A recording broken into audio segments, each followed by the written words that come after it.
Problem से solution तक, astro तक, नो योर फेट।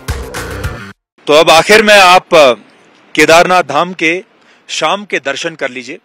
शाम का इस समय का जो माहौल है बहुत ही अद्भुत है, और इस माहौल को महसूस करने के लिए ये जो आसपास आपको वाइब्रेशंस आ रही हैं, इसे महसूस करने के लिए आपको यहीं आना पड़ेगा।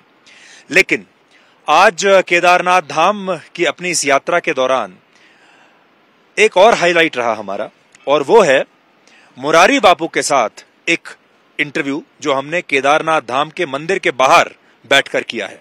मुरारी बापू के साथ जो मैंने इंटरव्यू किया, जो बातचीत की है केदारनाथ धाम में बैठकर, आज उस इंटरव्यू के आपको कुछ अंश दिखाते हैं और उम्मीद करता हूं कि आपको अच्छा लगेगा, पसंद आएगा।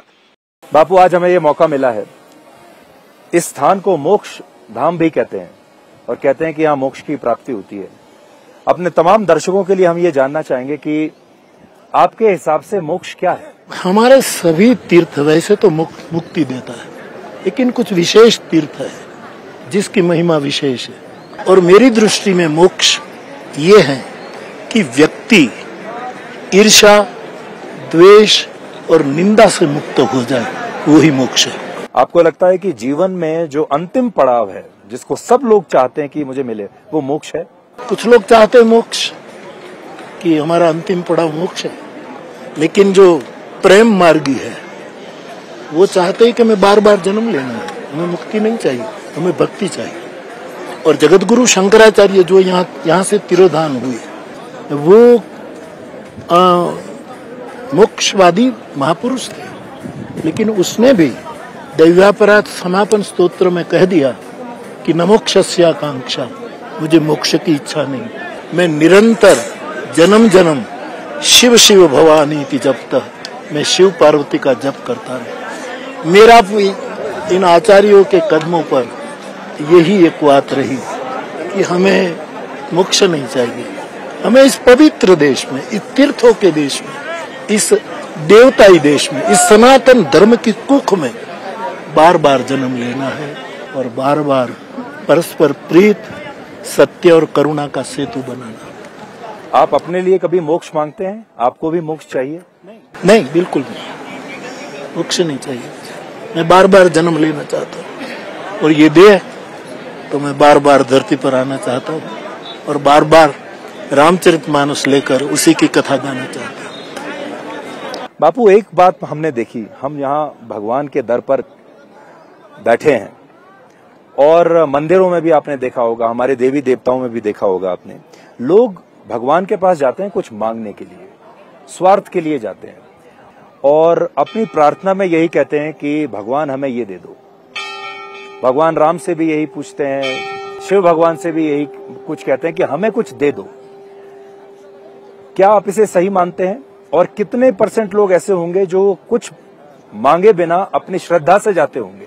पहली बात तो यह है कि ये सर्वज्ञ है, अंतर्यामी, उसके पास मांग करके उसकी सर्वज्ञता का खंडन नहीं करना चाहिए। वो सब जानता है कि मेरे मन में क्या है। तो पहला मेरा विचार तो है कि कुछ मांगना नहीं चाहिए। फिर भी लोग यदि मांगना चाहे तो इंसान जब पूरा नहीं करता है तो भगवान के पास न जाए तो किसके पास जाए?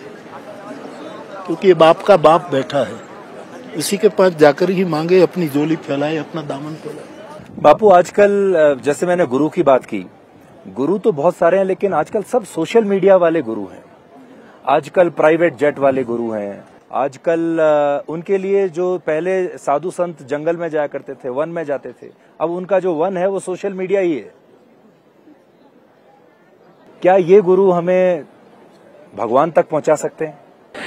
नहीं, कौन क्या करता है इसमें मैं न जाऊं। सबके अपने विचार होते हैं, सबके अपने अपने मनीषा होती है, सब अपने अपने हेतु होते हैं। सबको प्रणाम। आप अक्सर ये कहते हैं, और मैं आपसे भी जानना चाहता हूं, आप पैसा नहीं लेते। अब आप पैसा किसी से कुछ नहीं लेते, लेकिन अब ये यात्रा आप निकालेंगे इतनी बड़ी, इतने बड़े बड़े आप आयोजन करते हैं, तो इसके लिए आपके पास धन कहां से आता है जब आप कोई पैसा लेते ही नहीं, आप छूते नहीं पैसे? नहीं, ये मैं कोई आयोजन करता ही नहीं, मनोरथ ही करते हैं। कोई तनुजा सेवा करते हैं, कोई मानसी सेवा करता है, कोई वित्तदा सेवा करते हैं।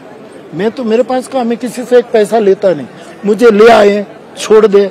गंगा जल मेरा साथ होता है और हवा में हनुमान जी की लेता हूँ, जल गंगा का पीता हूँ, रोटी मेरे नसीब की पाता हूँ, पोथी मेरे दादा की दी हुई है।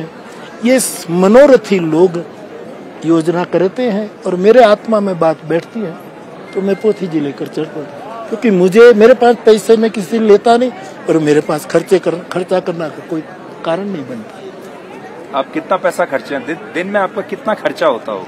वो तो मनोरथियों को पूछे आप। मैं कभी पूछता ही नहीं, मैं कभी नहीं पूछता कि क्या हुआ, कितना खर्चा हुआ। ये सब प्रामाणिकता से इसका उपयोग करते हैं। आपका अपना निजी खर्चा कितना होगा दिन का या महीने का? मेरा कोई निजी अपना खर्चा? कोई खर्चा नहीं, कोई खर्चा मेरा कोई खर्चा। मैं 3 पेयर कपड़े रखता हूँ, 2 मेरे बैग में होता हूँ, 1 पहना, 3 काली शॉल रखता हूँ, 2 बैग में, 1 यहाँ, 3 रामनामी रखता हूँ, 2 उसमें। और वो भी मेरा कोई न कोई पुष्प, वो कभी न कभी मेरे टेलर से जाकर खादी लेकर सिलवा कर दे। मेरा कोई खर्चा नहीं। आप हमेशा इसी तरह के परिधान पहनते हैं, ब्लैक एंड व्हाइट। मेरा शो का नाम भी ब्लैक एंड व्हाइट ही है। और आज हम बिल्कुल ब्लैक एंड व्हाइट वाली ही मुद्रा में हैं। पर आप हमेशा ये काली शॉल लेते हैं, सफेद कपड़े पहनते हैं, इसके पीछे क्या कारण है? Black and white. तो आप जीवन को और पूरी दुनिया को ब्लैक एंड व्हाइट में देख पाते हैं और फिर दिखा भी सकते हैं।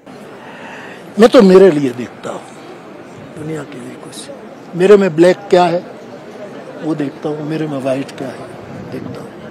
व्हाइट बढ़ाता जा रहा हूँ, ब्लैक कम करता जा रहा हूँ।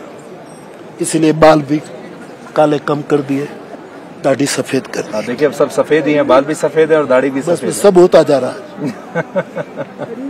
एस्ट्रो तक ऐप पर आपको मिलेगा भविष्य से जुड़े हर सवाल का जवाब। डाउनलोड कीजिए एस्ट्रो तक ऐप और चुटकी में जुड़िए इंडिया के बेस्ट एस्ट्रोलॉजर से।